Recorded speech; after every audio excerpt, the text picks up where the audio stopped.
Hey everybody, it's John here again, and today I'm going to open up the Masters Universe Classic Shadow Weaver, which was one of the exclusive figures, one of the more expensive ones to pick up.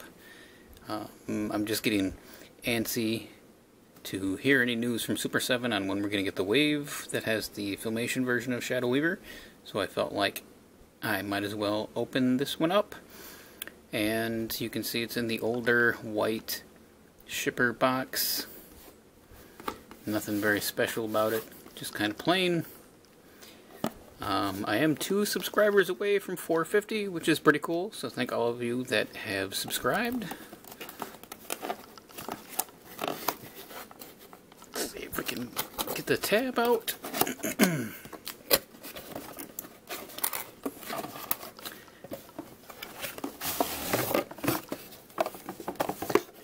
The box out of the way, and there we have our mint in the package. Not for very long.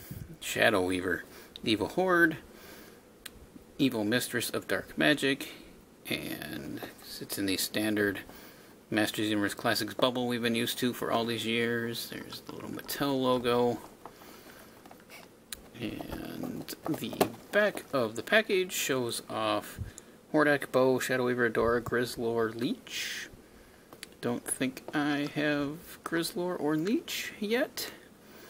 Still so many of these dang things to get. And I'll just come a little bit closer here, so if you're interested, you can pause and read the bio that they gave her. I think it'd be easier than me reading it out loud. Give me a second here. I'll be back with an opened up Shadow Weaver.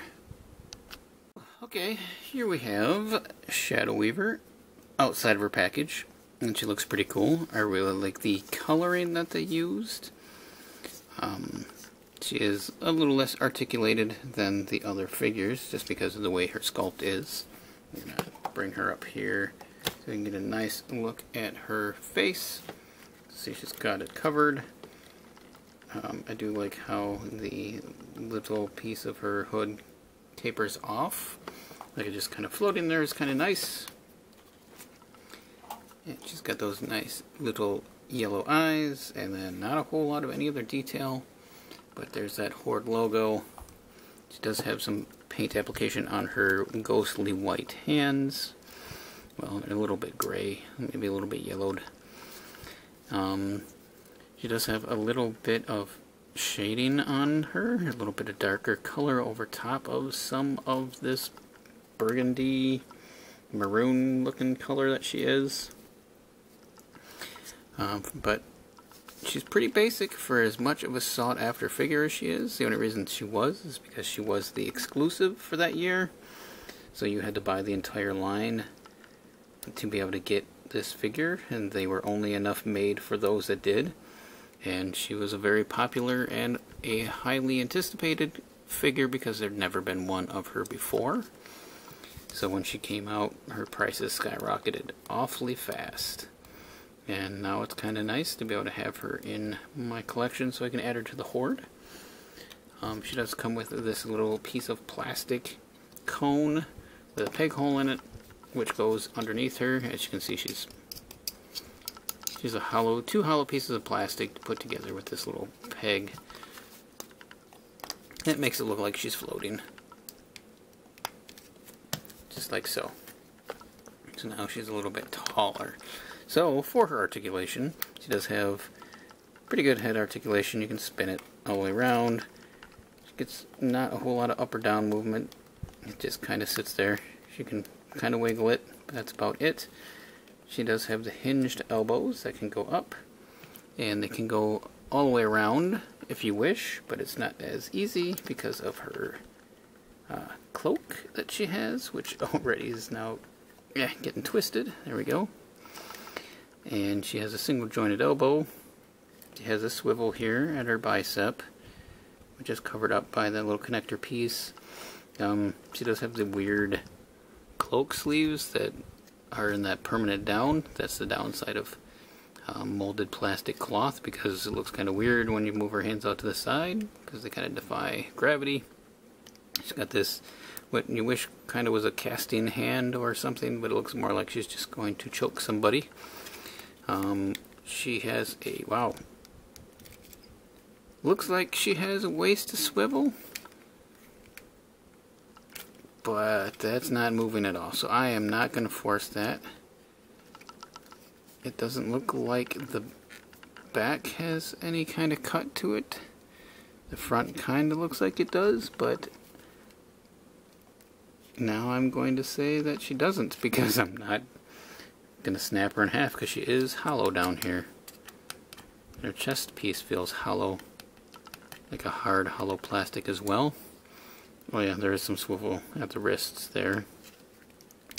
And she can bend forward. That is the one articulation there that she has. So not a whole lot going on with this figure. I mean, it's cool to have Shadow Weaver finally to add to my collection and my hoard display. She does come with two little extras. She has her wand here with this translucent ball on the end, which is kind of nice. Not a whole lot of detail going on. Just fit in her hand. She can hold it like so. And then she comes with her spell book. This one has some glop back here. It looks like some paint that kind of came off from the little bit of edging that they did here. It's got the lock on it. So it's kind of a nice book. It doesn't open up or anything, which would have been really cool. You can probably, I doubt she can hold it in her hand. Oh, well, okay. Never mind. You can get it in there. She doesn't have a strong grip on it though. I was going to probably tuck it under her arm. And then, I'm sure you've noticed, there's this weird plastic piece that is the back of her cloak that is attached at the arms, which causes you not to be able to get as much movement as you would like. It's just glued on there. So it does hinder her a little bit, but she does look and display quite a bit like you would want your Shadow Weaver to look. So hopefully when we get Super 7s, we'll see what they have done. And maybe, I don't know if it's going to be anything different, or if they're using pretty much the same mold and it's just going to be a different color. We haven't, I don't think we've had any update on that. I did see an update on the movie He-Man figures, but they haven't said anything about these lately. It's just been kind of quiet.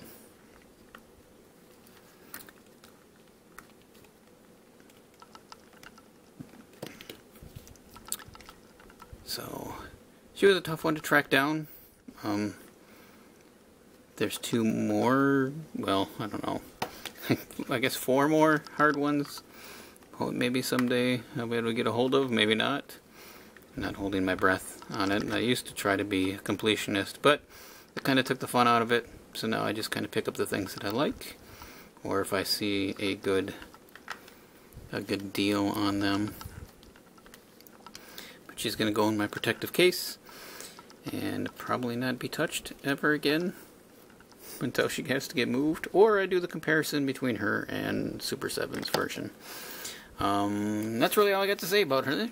She's pretty basic. I do like the little bit of sculpting there, and that's some nice work, but they definitely had a fever created for this little figure right here.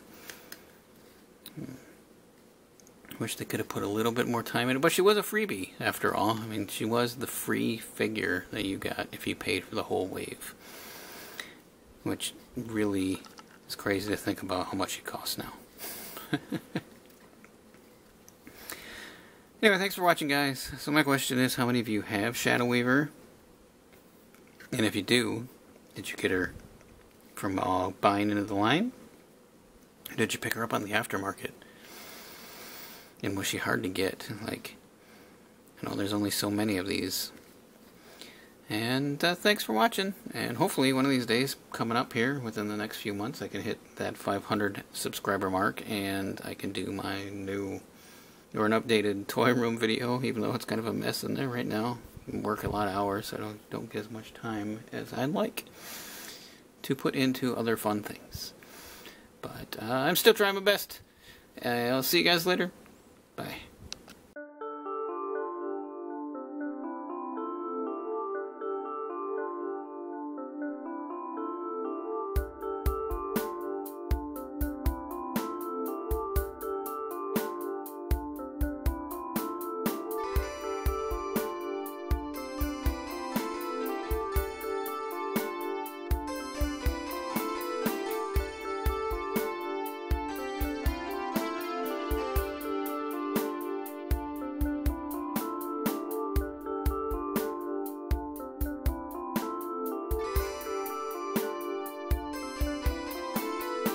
Hi, I just want to say thank you one more time for checking out this video.